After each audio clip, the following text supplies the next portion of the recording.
Hola amigos, esto es Exitosa. ¿Cómo están? Su programa Médicos en Acción. Hoy día en la Universidad Popular de Medicina, donde todo el Perú aprende un poquito de medicina, vamos a hablar sobre aneurisma cerebral. ¿Qué cosa es un aneurisma? Ok, un vaso sanguíneo tiene varias capas, generalmente tiene tres. Ok, cuando la capa más fuerte, la capa muscular, la que va a soportar la dilatación cada vez que el corazón se contrae, manda un chorro de sangre. Ese chorro de sangre insufla el vaso para que la sangre pase. ¿Ok? Por lo tanto, la capa muscular va a contener que el corazón lata y la arteria no siga intacta. Pero muchas veces esta capa tiene debilidades. Pueden ser congénitas, pero también pueden ser producto de algunas adquisiciones que tenemos en la vida. Por ejemplo, una hipertensión constante a lo largo de la vida. Por ejemplo, el tabaquismo también. El exceso de colesterol en sangre, porque el colesterol puede quedarse pegado en las paredes y esto puede distorsionar la estructura de la arteria y generar esta debilidad. Finalmente, aquí, este es un tubo, ¿no? Este es un tubo normal, que así debe ser una arteria, ¿no? Pero ¿qué le pasó a esta arteria acá? Miren, le ha salido como una especie de chupo, ¿ok? Porque obviamente, cuando el corazón se contrae, por aquí pasa la sangre, ¿no? En cada latido y hace una presión. Cuando esta parte de la pared está débil, entonces la sangre comienza a ingresar, hasta que termina en un aneurisma, que ya es un aneurisma marcado. Pero esto no se produce de la noche a la mañana. Esto se produce a través de las semanas, meses y hasta años. Ok, cuando ya el aneurisma está crecido, el dolor de cabeza es un síntoma principal. Pero, ¿quién no tiene dolor de cabeza? Dolor de cabeza tiene cualquiera. Antes de ir pensando en asustarnos en que tenemos un aneurisma o no tenemos, primero hay que descartar otras patologías. Por lo tanto, si tú tienes dolor de cabeza, primero, antes de asustarte, ¿no? Tienes que ver cómo están tus ojos. Muchas veces una mala salud en el aspecto visual hace que los músculos de la nuca se contraigan para ayudar al enfoque y eso genera una tensión y genera dolor. Ahora, también si es que tú tienes, por ejemplo, una afección de los senos paranasales, que son esas cavidades que están alrededor de los ojos y por dentro de la nariz, si hay esta sinusitis, también te puede dar un dolor de cabeza. También si tienes otitis, si hay alguna infección, una inflamación del oído interno, del oído medio, puedes tener también estos dolores. También puede ocurrir si tienes una amigdalitis, si tienes las amígdalas encriptadas, llenas de pus, obviamente también puede generar estos dolores. Si es que tienes, por ejemplo, caries dentales, unas caries dentales, o de repente una muela en mala posición, digamos la muela de juicio que está atravesada, también puede generar estos dolores. Un estado de estrés tensional puede darte ese dolor. El dolor de cabeza puede tener muchas explicaciones. Ahora, si el médico te dijo, a ver, hijo mío, yo te he examinado, tú vas donde el doctor Carlos Álvarez, y dice doctor, y el doctor Carlitos Álvarez te dice, a ver, tu ojo está perfecto, tu oído está perfecto, tu amígdala está bien, ¿ok? ¿Qué más? ¿Qué más puedes tener? Tus senos paranasales están limpiecitos, ¿ok? Entonces, no hay razón. A ver, te voy a pedir tus lípidos, está perfecto. Tu colesterol está perfecto. Pero si aún así el dolor de cabeza continúa, entonces puede ser dos cosas. Puede ser que tengas una migraña o que tengas en el cerebro algo ya más importante. Entonces, el doctor Carlos Álvarez, ¿no?, te pediría, como buen neurocirujano, a ver, hazte una resonancia de cerebro para ver qué cosa hay, ¿ok? Y entonces puede ser que exista una malformación arteria venosa, que es una especie de primo hermano del aneurisma, que ya lo explicaremos en otro momento, pero en muchos casos, un dolor que no tiene explicación, no hay nada que justifique el dolor y te lleva a una placa, entonces allí suele encontrarse algunas veces, felizmente es una enfermedad no muy común, puede encontrarse un aneurisma. El aneurisma hay que operarlo a tiempo, porque los síntomas de un dolor intenso, muy agudo, con náuseas, vómitos explosivos, ahí prácticamente no hay mucho que hacer. Ahí la vida está en un riesgo total. Un aneurisma cerebral es mucho más frecuente en la edad avanzada, porque obviamente tanto va el cántaro al agua, ¿no? Una persona de edad avanzada que tenga hipertensión, puede ocasionar que el aneurisma se genere. El tabaquismo, porque la nicotina se deposita también en las paredes de los vasos y eso va a aumentar la rigidez y eso va a generar la posibilidad de generación de un aneurisma. La presión arterial, ya lo acabo de decir, es el factor principal, ¿no?, que va a incidir sobre esa pared que está débil y va a ser la deformación de ese vaso y se va a generar pues el aneurisma, que es una especie de chupito, de saco sin fondo que está allí. Bueno, también el abuso de drogas y el consumo excesivo de alcohol. Cuando el médico descubre el aneurisma cerebral, hay que operar y se diferencia pues del aneurisma que puede haber en la aorta, detrás de la rodilla, en muchos lugares, que en el cerebro pues el cerebro tiene una caja rígida que es el cráneo y bueno, muchas veces ahí no hay dónde expandirse y entonces un aneurisma que puede ser muy grande genera pues síntomas de dolor de cabeza porque la onda expansiva en cada contracción genera este problema. Entonces, ¿qué es lo que quisiera que ustedes se recuerden? Lo que quiero que recuerden es lo siguiente. Cuando una persona tiene miedo y dice, ¿no será que tengo un aneurisma? ¿Cuándo ocurre eso? Cuando hay dolor de cabeza, ¿ok? Y entonces el aneurisma no aparece de la noche a la mañana. Entonces, cuando ustedes tengan un dolor de cabeza y por ahí están sospechando, ¿no?, que puedan tener un aneurisma, primero hay que descartar todos los tipos de dolor de cabeza. Chequean ojos, chequean oídos, chequean senos paranasales, chequean la parte dental, chequean amígdalas, y si no hay nada, ¿no?, por si acaso cómo está mi colesterol, cómo está mi triglicérido, entonces ya te vas a una placa, ¿no? Porque incluso la migraña tiene el dolor migrañoso, es un dolor típico, es un dolor que dura generalmente 3, 4, 5 horas. Es un dolor que cuando aparece empieza con algunos síntomas, como por ejemplo te fastidia la luz, te fastidia la bulla, tienes un poco de náuseas, ¿no?, te avisa la migraña. Pero finalmente el dolor de cabeza, cuando es constante y no hay una explicación, anda de un neurólogo o un médico internista y seguramente de acuerdo a tu examen te va a pedir una resonancia. La resonancia va a ser concluyente, ¿no? Te va a decir si es que tienes o no tienes un aneurisma, una malformación arteriovenosa, alguna tumoración. Y si eso no es, el médico dirá, no, hijo, lo que tú tienes es una migraña. ¿Y ahora qué hago? Ahí hay que tener paciencia y buen humor, porque con la migraña no hay nada hasta ahora que la cure, ¿ok? Como la mayoría de enfermedades. No se cura la diabetes, no se cura la hipertensión. Tienes que tomar nomás tu pastillita. ¿Qué vas a hacer? ¿Ok?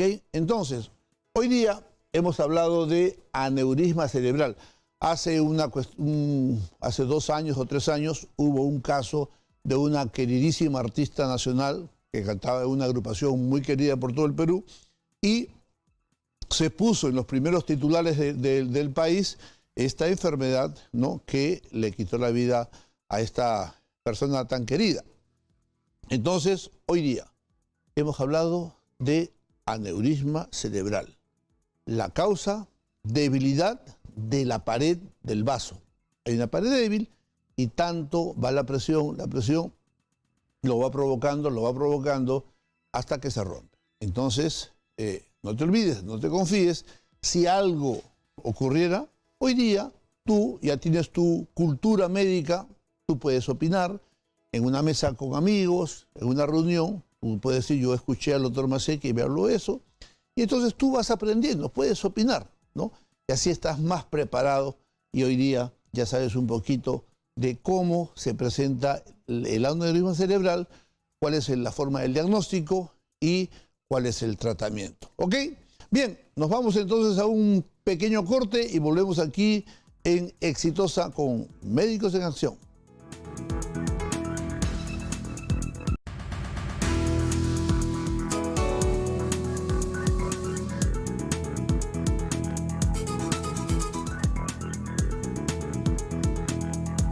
Ya.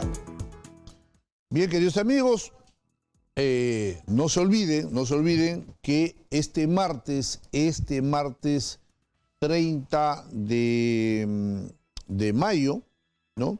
Estoy en la inauguración de la clínica de comas de Dafi Salud. Así que todos los pacientes de comas, de Los Olivos, de Caraballo, de Puente Piedra, de Ancón, de Santa Rosa, ahí me pueden visitar sin tener que estar llegando hasta Lima, hasta San Isidro, Magdalena, porque el tráfico cada día está peor. Allí los puedo atender para las infiltraciones, para su Mega 40, para cualquier consulta que ustedes quieran. La clínica Dafi Salud de Comas queda en la Avenida España, cuadra 4, ¿ok? Al costado del Palacio Municipal, y ustedes pueden pedir datos al 71 31 597, repito, 71 31 597, y al 71 31 598, repito, 71 31 598, ¿no? También este sábado y domingo estoy en Tacna, pero ahora después les cuento eso, porque ahora vamos a hablar de una de las causas más frecuentes de visita a un consultorio, ¿no?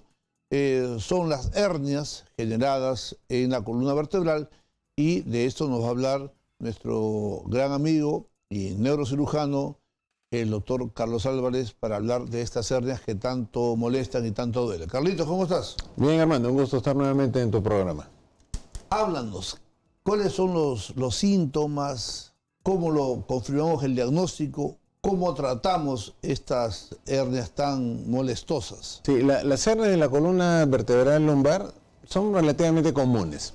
Y el cuadro clínico fundamental tiene dos ejes, si queremos verlo así. El dolor propiamente a nivel lumbar, que es esta zona de la columna que está por encima de la cadera y por debajo del tórax, digamos, esta parte posterior.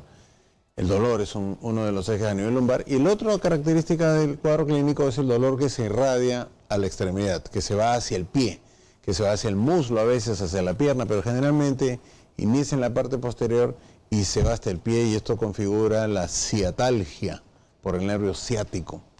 De tal manera que cuando uno tiene dolor lumbar irradiado a la extremidad inferior, es muy probable, más del 90%, que esto sea una hernia de la columna vertebral lumbar, una hernia del núcleo pulposo lumbar, también decimos. Cuando se presenta este cuadro clínico hay varias opciones. De repente el paciente solo requiere bajar de peso, o solo requiere medicina física, o una combinación de estos. Es posible. Pero siempre debe ser evaluado por el neurocirujano para establecer cómo es el dolor, la calidad del dolor, si es muy intenso, si es poco intenso, si aparece cuando uno despierta por la mañana o durante el uso de nuestra propia columna durante el día. Es decir, hay que definir ciertas características clínicas y recurrir a exámenes auxiliares, como es la radiografía, como no, la resonancia, sobre todo, que es un examen tan importante, y a veces otros exámenes auxiliares. Con esto uno establece que está frente a un cuadro de una hernia de núcleo pulposo, y luego hay que pensar en cómo la vamos a tratar. ¿Qué pasa, como ocurre muchas veces, si el paciente tiene a veces 3, 4 hernias, una encima del otro? O sea, todo prácticamente tiene esa hernia en L1, L2, L3 y L4. Cierto.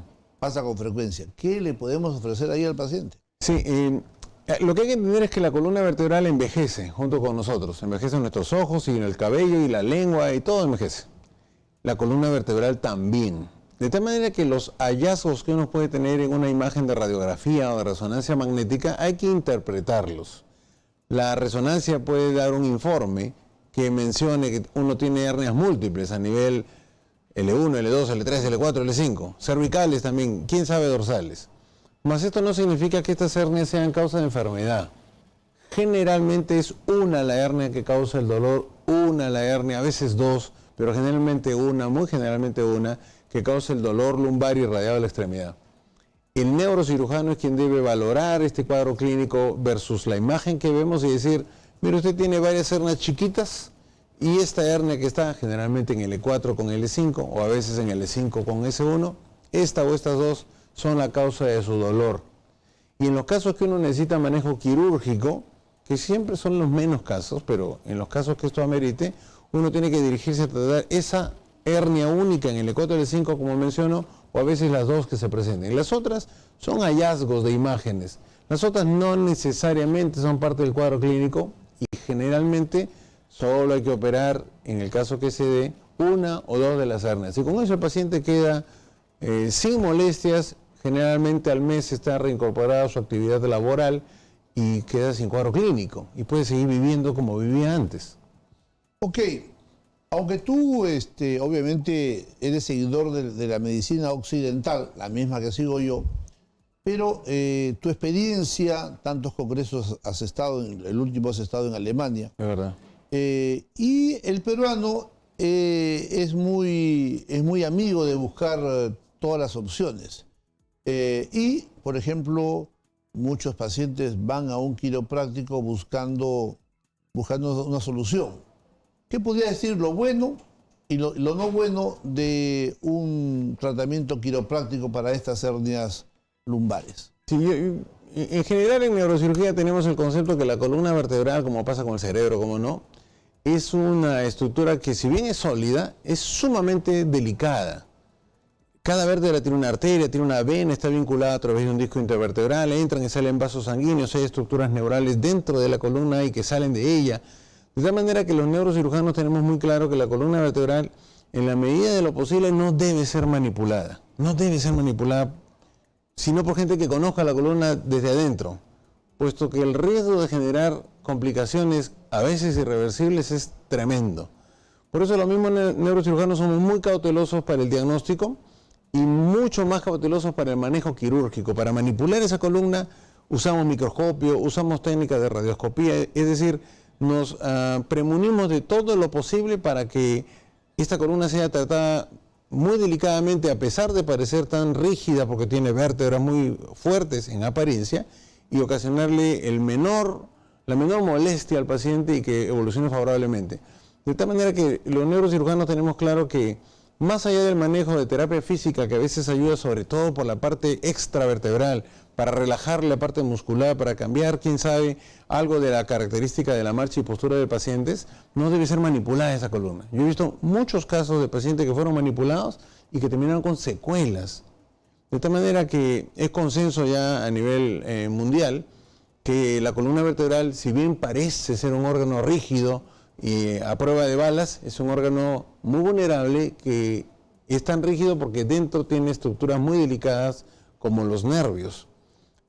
En ese sentido nosotros somos muy cuidadosos y recomendamos al paciente que la columna vertebral debe ser vista, evaluada, tratada solo por profesionales médicos. Si un médico no está cerca de esa columna no debe ser tocada. Seguramente que todos algún día hemos tenido un pancito francés, le hemos metido ahí adentro nuestro huevo frito, lo hemos cerrado, le hemos metido un mordiscón y el huevo se ha despanzurrado porque con la presión de la boca se sale todo y se desparrama todo el huevo. Eso nos ha pasado a todo el mundo. Bien, algo así pasa en la columna. Digamos que los panes son las vértebras, adentro está lo que es el huevo, es el núcleo que está ahí, el disco intervertebral, y bueno, con la presión eso se despanzurra, ¿no? Y en lugar de mancharte, como es el ejemplo del huevo frito, en este caso, ese despanzurramiento que tiene va a comprimir los nervios que están ahí al costado y por eso va a doler.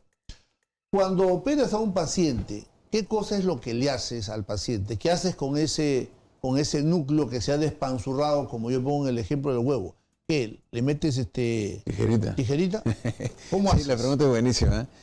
Para empezar, en las técnicas actuales se hace ahí está, mira, ahí tienes una imagen. ¿Ves? Sí, muy bueno. Eso rosado es el disco intervertebral y efectivamente como la analogía que tú hacías del huevo, el núcleo de la yema del huevo es el núcleo pulposo y se sale y muerde esas estructuras amarillo-verdosas y se ocasiona dolor. Esa es la hernia. Cuando uno quiere operar esta columna, en las técnicas actuales menciono, se hace un corte muy pequeño en la columna vertebral y uno entra desde esta parte posterior de la columna haciendo una pequeña incisión, siempre guiado por un microscopio, y cuando enfrenta la hernia, que es ese fragmento que se salió del disco, uno hace una suerte de una cuña, como cortar una cuña de la torta para repartir a los invitados. Ya. Esa cuña es la hernia, esa cuña es la que se retira. El resto del disco no se mueve, solo se saca el fragmento que comprimía el nervio y ocasionaba dolor. Con eso el paciente camina al día siguiente, con eso el paciente al día siguiente ya no tiene dolor, con eso el paciente a los 10 días maneja un vehículo y a los 30 está trabajando. O sea, debe hacerse una cirugía mínimamente invasiva. Ahora, ustedes en esta imagen que está junto al doctor Álvarez, ven que hay una pierna y pintada de color rojo. Cada vértebra inerva un pedazo de nuestro cuerpo. Entonces el médico, de acuerdo a qué parte de la pierna está afectada, el médico debe decir, a tu problema está en la L1, o está en la L2, o en la L3, o en la L4. Porque el doctor Álvarez está diciendo que sí, puede darse el caso de que tú tienes 4 o 5 hernias, pero no te vayan a dejar a engañar necesariamente que dices, no, tendrías que operar de todo. No. Muchas veces el médico que te examina bien sabe cuál es la hernia que está causando el problema. Y generalmente es 1 o 2, ¿no? Pero para eso viene el examen riguroso del médico. ¿Qué más, Carlitos? Es importante lo que tú mencionas, hay territorios de los nervios. Sí. O sea, L4 duele en esta zona, si fuera la vértebra, el disco intervertebral L5 en esta otra, y ya clínicamente uno ya se hace una aproximación bastante buena de cuál debe ser el territorio que está comprometido y qué es lo que habría que hacer para ayudar al paciente. De tal manera que establecidos los diagnósticos, se ve si por último el paciente es tributario solo de manejo de medicina física, bajar de peso, fortalecer los músculos, o en algunos casos, a pesar de ello incluso, necesita manejo quirúrgico. El manejo quirúrgico actual es un manejo que una cirugía demorará 1h30, 2 horas, y devuelve al paciente su actividad cotidiana de manera muy precoz. Esa es la neurocirugía actual. Al día siguiente, todos los pacientes operados de hernia deben estar caminando ya sin dolor.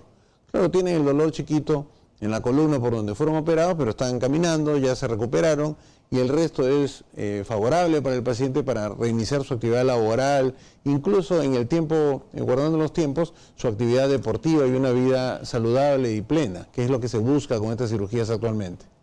Ok. ¿Cómo actúa el famoso ozono? Es toda una discusión, ¿no? Porque... ¿Qué dice el Congreso de Alemania donde has estado? No se usa, cero. En un congreso de neurocirugía jamás vas a escuchar hablar de ozono. Porque el otro detalle es que no solo se quiere calmar el dolor, sino que también se quiere preservar al nervio, que es una estructura muy blanda a la que le cae un cuerpo extraño que es muy duro como el disco y lo va a destruir. De tal manera que solo calmar el dolor nos puede aliviar, pero el nervio se está destruyendo también en sus cables que llevan en la vía motora. Entonces yo puedo tener un alivio con esta u otra medicación y después de un tiempecito mi pie se cae y ya no puedo levantar la punta del pie y tengo una secuela porque no descomprimí el nervio, sino que me preocupé solamente por causar el dolor, por calmar el dolor. De tal manera que el tratamiento de la hernia implica quitar el dolor, claro, porque lo hace sufrir al paciente, y salvar a ese nervio, porque de lo contrario va a tener un pie torpe que se va a quedar hacia abajo, se va a tropezar y va a ser causa de caídas para siempre, porque no es reversible. Entonces nosotros les explicamos siempre a los pacientes que esos son los 2 objetivos que persigue la cirugía: quitarle el dolor y descomprimir para salvar a ese nervio. Ok. ¿Y qué piensas sobre la infiltración, por ejemplo, por citar solamente un medicamento, con triamcinolona? Sí, en algunos casos de pacientes que tienen dolor lumbar, cuyo origen no es la hernia, sino es facetario, o sea, es la articulación que genera dolor por osteoartritis, por un trauma, por diversas razones, muchas veces la infiltración de esa zona facetaria calma el dolor. Claro, pero no es que tuviera una hernia, tenía una lumbalgia, y cuando uno lo evalúa en radiografías o en resonancia ve que la causa de esa lumbalgia era que esas articulaciones chiquitas de la columna vertebral estaban muy inflamadas. Ah, perfecto, la infiltración ayuda. incluso a veces termocoagulación por radiofrecuencia. Hay alternativas, es verdad. Ok. ¿Dónde pueden ubicar todos mis amigos al doctor Carlos Álvarez? Bueno, como tú sabes esto perfectamente, ya que nos has tenido la delicadeza de visitarnos y nosotros el gusto de recibirte, estamos en nuestra clínica, en la Clínica Álvarez, en la avenida Alfredo Benavides 2965, muy cerca al óvalo de Higuereta. Allí estamos, naturalmente en las redes nos pueden encontrar, pero físicamente... ¿Algún teléfono? Allí, el 635-5399. A ver, repite, por favor. 635-5399.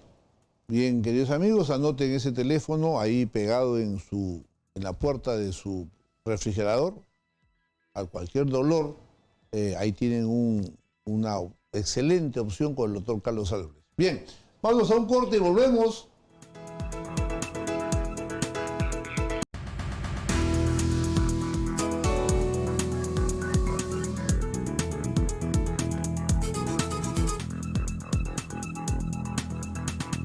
Bien, el doctor Carlos Álvarez tuvo la fineza, ¿no?, de no mencionar un importante apoyo que él hace para un niño peruano que tiene una comunicación interauricular. Y me dijo: Armando, por favor, voy a ayudar personalmente, pero no lo digas. Pero en este país las cosas buenas hay que decirlas. Así que gracias, Carlos Álvarez, por ese corazón tan grande. Gracias a tu clínica, que me ayudas a ayudar a un niño peruano que lo necesita. Así que así ustedes van conociendo a los médicos, ¿no? Un médico puede saber mucho, pero si el médico no tiene corazón, no vale para nada. ¿Ok? Bien, ahora vamos a hablar con el doctor Raúl Sotelo.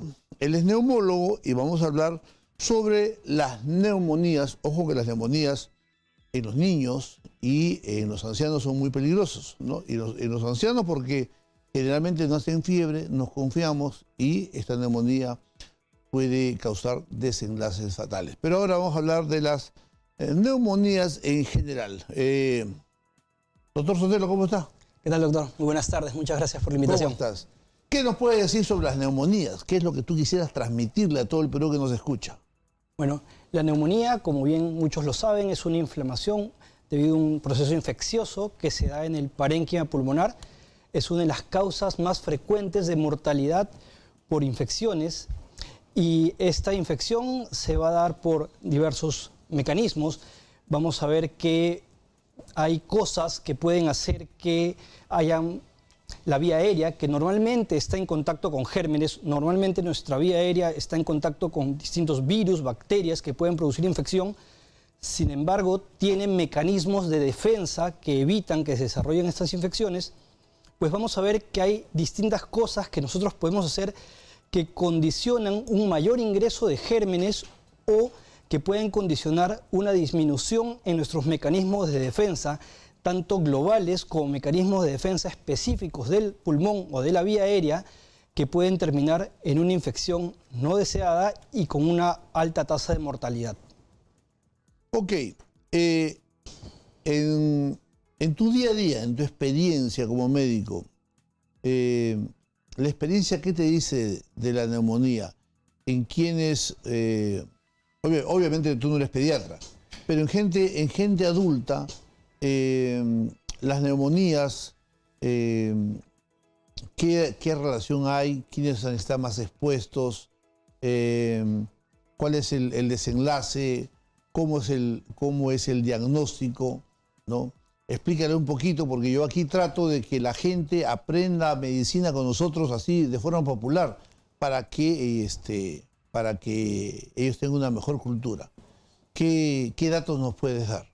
A ver, veamos. Hay síntomas clásicos de la neumonía, como la fiebre, tos, expectoración, dolor torácico y dificultad respiratoria.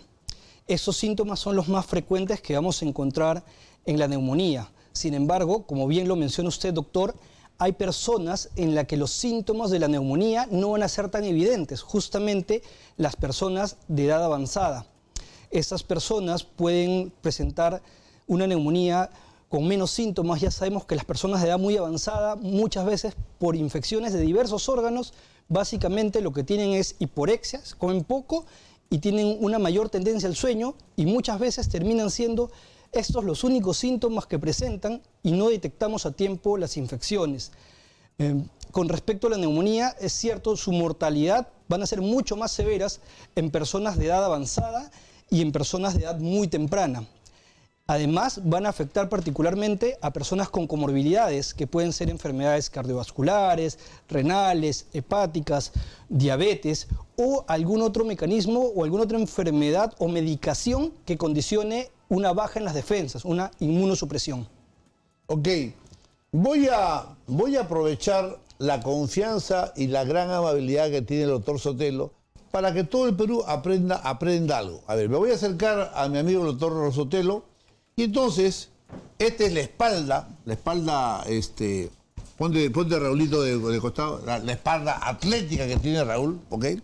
Y entonces, si ustedes, tú que estás en Caballococha, que estás en Butcubamba, que estás en Bauga, lejos, no hay médico, ni brujo hay. Entonces, si tú, ¿no? Golpeas el pulmón, ¿no? Va a sonar a tamborcito, porque hay aire. Pero si tú golpeas y no hay tamborcito, y no suena mate, ojo al piojo, ahí puede haber una neumonía. Otra cosa, pones tu orejita, la orejita, a ver, producción, pónchame, pones tu oreja, porque obviamente tú no tienes estetoscopio, pero tienes tu oreja, y escuchas acá, dices a tu hermano, a tu papá, papá, respira, y vas poniendo tu orejita. Gracias, Si es que tú, a la hora que escuchas la espalda de tu familiar, de tu paciente, es como que si estás frotando en tu oído los pelitos, ¿no? Eso es muy probable que sea una neumonía. Y entonces ya corriendo, pues deja a tu papá en una camioneta, en un burrito, en un caballo, a la posta, ¿ok? Entonces, son cosas que todos algún día, yo no sabía, el doctor tampoco, hasta que vino un día un profesor y me enseñó, yo ya sé cómo, por lo menos ya sé cómo es una neumonía, ¿no? Y esas cosas las tiene que aprender todo el Perú porque son fáciles de entender y eso puede prevenir muchas cosas. Y yo quiero que todo el Perú, ¿no?, tenga por lo menos un 10% de médico en su cabeza para que se defienda. Si no, ¿cómo se defiende? ¿Qué más, mi querido doctor? Bueno, como usted bien lo mencionaba, a veces hay cosas que nosotros podemos notar sin ir al médico que nos indican signos de alarma. Uno de ellos muy importante puede ser la frecuencia respiratoria. Si notamos que una persona respira más rápido de lo normal, deberíamos consultar a un médico para ver a qué patología responde esto.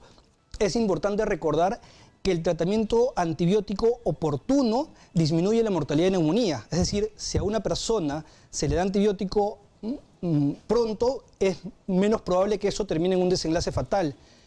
Sin embargo, también el tratamiento antibiótico inadecuado, el uso de antibióticos previamente, va a condicionar la posibilidad de gérmenes resistentes a antibióticos. Nuestro cuerpo está cubierto por gérmenes. Al nosotros medicarnos innecesariamente, vamos a generar que esté cubierto por gérmenes resistentes a antibióticos y el momento que tengamos una neumonía, esta neumonía va a ser por gérmenes resistentes con una mayor mortalidad. Por lo tanto, ante signos o síntomas de sospecha de neumonía, lo que corresponde es ir pronto al médico, no automedicarse y tampoco esperar en demasía para poder tratarse. Ok, entonces estamos hablando de neumonía. Háblanos un poquito de lo especial que es una neumonía en ancianos. ¿Por qué es tan especial y por qué hay que estar más atentos? Claro, en ancianos hay algunas cosas que tener en cuenta. Una es que son oligosintomáticos, es decir, que no presentan los síntomas tan evidentes como un adulto joven.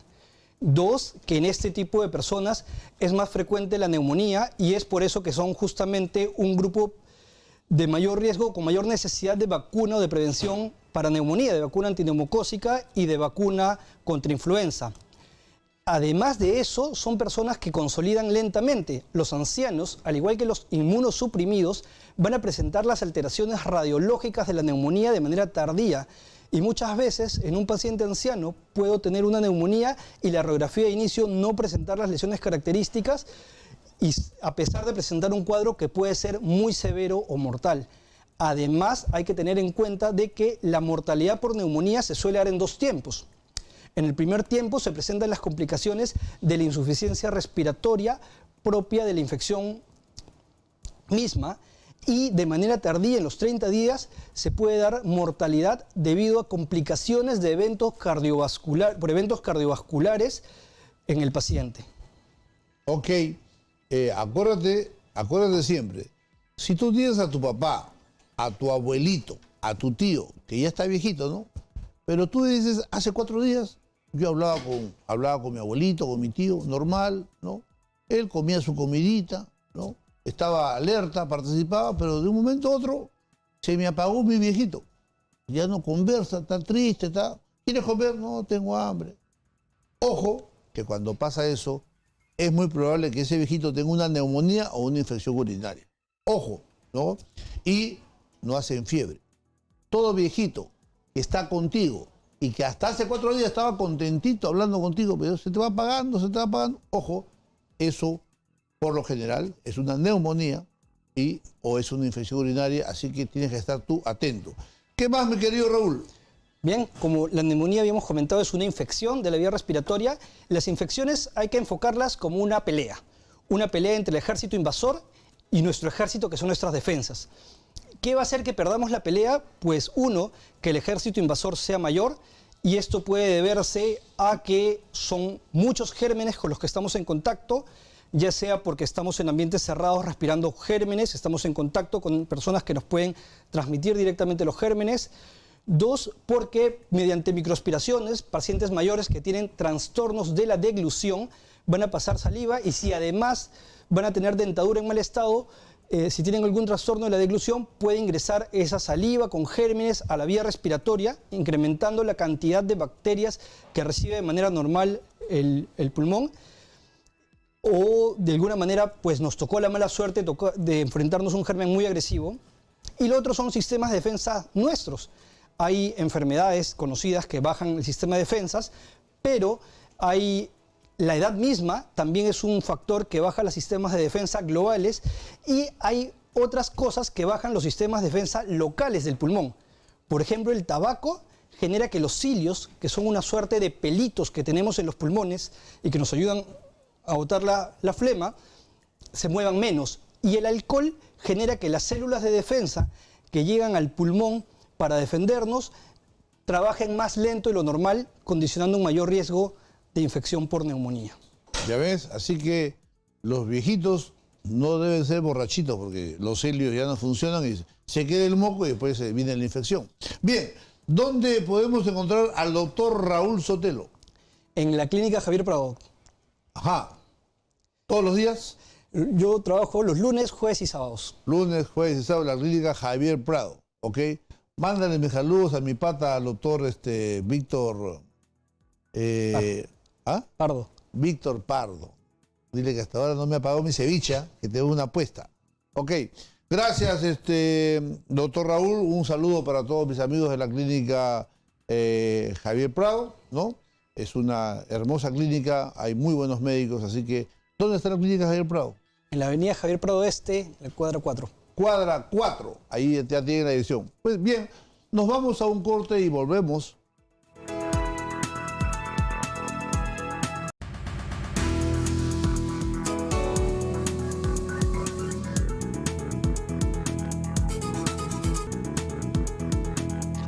Bien, queridos amigos, no se olviden, mis amigos de Tacna, que este sábado y domingo estoy en Tacna. El sábado estoy de 7 de la noche a 10 de la noche. Y el domingo estoy de 7 de la mañana hasta las 11, porque a las 11:40 sale mi vuelo nuevamente para acá. Así que para sus citas, ¿no?, llaman al 63 87 20 de Tacna, marcan si quieren el 052 y el número es el 63 87 20. Saludos para el doctor Denis Guamán Lazo, director de la Clínica La Luz. Estoy en la Clínica La Luz, ahí en Tacna, sábado en la noche y domingo tempranito. Bien, ahora vamos a hablar de la prostatitis. Es una inflamación de la próstata, prostatitis, que puede ser de mucha índole, ¿okay? Puede ser infecciosa como no puede ser infecciosa. Pero esto, generalmente la prostatitis tiene un síntoma bastante común. Vamos a suponer que tú estás sentadito, ¿no? Estás en un restaurante o estás en tu oficina sentadito, o a veces estás parado ahí agarrado del micro viajando y sientes un dolor entre los testículos y el ano. Ahí, ¡cum!, como si te dieran un clavo, saltas, pero dura un ratito, dura 3 segundos. ¡Ay!, dices, ¿no? Duele. Y después pasa. Y bueno, y después te quedas asustadito. Pero después pasa el tiempo, otro hincón.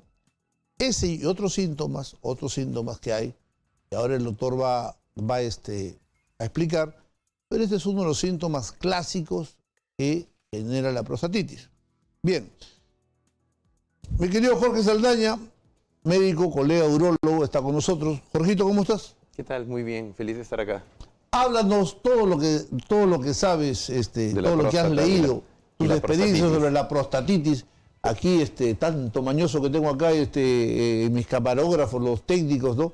Todos Sí, tienen empezó a mover muy rápido. A todos hay que, empezando por el chino. Chino, prepárate, te escuchamos. Bueno, nada, primero explicarles a las personas que la próstata efectivamente es un órgano que está entre los testículos y el ano, eso es muy importante saberlo, y que hay 3 tipos de enfermedades, ¿no? El cáncer de próstata, que ocurre con las personas que tienen más de 45, 50 años, el engordamiento de próstata, que le llamamos hiperplasia, y la prostatitis, que es lo que nos lleva hoy día a hablar, que es la inflamación de la próstata.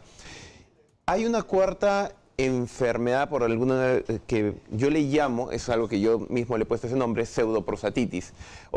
Médicamente se llama prostatitis tipo 3B, otros le llaman prostatodinia, que es aquella enfermedad en donde la próstata está sana, pero los alrededores de la próstata son los que están inflamados y dan exactamente los mismos síntomas.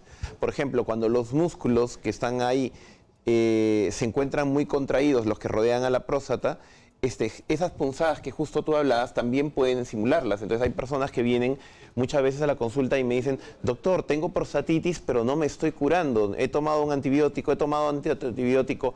O gente que me dice, pero yo nunca he tenido relaciones sexuales, ¿por qué tengo una inflamación de la próstata? Y a veces la respuesta está en que en realidad no tienen prostatitis y no tienen una enfermedad parecida a la prostatitis, pero que da los mismos síntomas, ¿no? Entonces, la inflamación de la próstata ya no es algo que sea de gente más de 50 años. Algo que ocurre normalmente es que dicen, pero si yo tengo 30 años, ¿por qué voy a tener algún problema en la próstata? Las inflamaciones de la próstata pueden ocurrir desde los 15 años en un chico que por tener relaciones anales con su pareja puede contraer un germen y por lo tanto tener una infección. Puede ocurrir en alguien de 20 años que está en la universidad y que está aguantando demasiado el orinar. Puede ocurrir en alguien de 25 años en donde hace, por ejemplo, motocross, algo, y hay un impacto, o una bicicleta que hay un impacto constante sobre la próstata. Alguien de 30 años que toma muy poca agua, o alguien de 35 años que tiene hemorroides o un estreñimiento que le puede generar una inflamación de la próstata. Entonces, no es que la prostatitis sea algo solo de las personas jóvenes, de las personas de mayor edad, sino puede ocurrir en personas jóvenes, y de hecho ocurre más en personas jóvenes. El detalle es que muchas veces, como el diagnóstico no es del todo certero y normalmente pensamos, incluyéndome, así pensaba yo, que la causa más frecuente es un germen, lo que usualmente le damos a la persona es antibióticos, y si el problema no es un antibiótico, no es una infección, pues la persona no cura y no mejora, y de ahí es que mucha gente, sobre todo en las redes sociales, en Facebook, en todas las redes, dicen, la prostatitis no se cura. Doctor, me han dicho que me tengo que resignar a vivir toda mi vida de esta manera, a que esto no se va a curar, a que esta inflamación va a estar, y de hecho que sí se curan, que sí se mejoran estos problemas, pero lo primero hay que hacer un buen diagnóstico de cuál es el origen del problema, si es una prostatitis o es lo que yo llamo nuevamente, porque algunos urólogos se molestan con ese término, una pseudoprostatitis, o a veces es una combinación de ambas. A veces empieza con una prostatitis, pero luego es como un incendio. Yo siempre hago este ejemplo, es como si fuera una casa que está incendiándose por la infección, pero luego este incendio se va más hacia otros órganos, se va a la uretra, las vesículas seminales, que son órganos que están al costado, o se va a los músculos y a los nervios, y entonces ya el antibiótico deja de hacer efecto porque ya son otras cosas las que están comprometidas. En tu día a día como urólogo, hablando de prostatitis, cuando le haces el tacto al paciente, ¿Ya? ¿Con qué te sueles encontrar? Generalmente la próstata tiene la textura de de la punta de la nariz, ¿no? Es cuando es más blanda, general, y sobre todo que al paciente le duele, es que nosotros nos inclinamos a tener un problema de prostatitis, y cuando al contrario es más dura, por ejemplo, como una piedra, pues estamos hablando de que tenemos la sospecha de un cáncer, ¿no? Entonces por eso el tacto rectal nos ayuda a, de una manera muy económica y muy rápida, a tener una idea junto con los síntomas de qué es lo que tiene el paciente. Yo estoy de acuerdo contigo porque también con mucha frecuencia hago este examen por los paquetes de diagnóstico que hago. Efectivamente, el paciente le dice, a ver, posición de pollito tomando agua, le echa el paciente ahí, ¿no?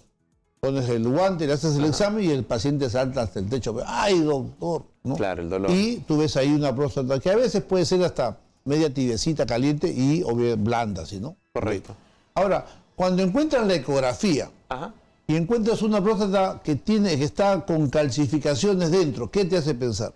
Lo primero es que si las calcificaciones son grandes, es típico de una persona sedentaria, que para mucho tiempo sentado, que la próstata literalmente, cuando yo me estoy sentando, por ejemplo ahorita me estoy sentando sobre la próstata y sobre las venas hemorroidales. Claro. Entonces las personas que prácticamente, cuando es por estar sentado, estas dos enfermedades van casi de la mano porque es el mismo factor de riesgo. Entonces esas calcificaciones suelen ser por el semen que se encuentra estancado de alguna manera, que no ha salido, el líquido prostático que es parte o componente del semen, y ese líquido se ha como endurecido porque los conductos por donde drena se han tapado.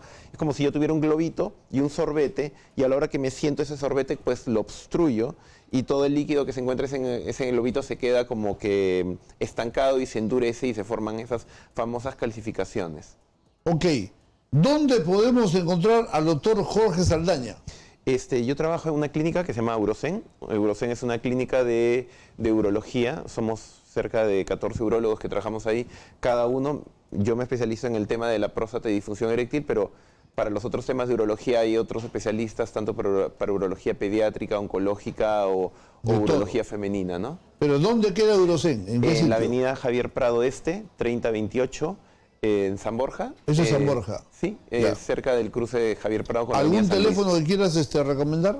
La central telefónica es 713-1153. Bien, ahí está el doctor Jorge Saldaña, muchas gracias. Queridos amigos, no se olviden de llamar a Perulac para sus pedidos directos. Perulac, llamen al 622-3266. Y ya saben que el 5 de mayo estoy en Juliaca. Chao.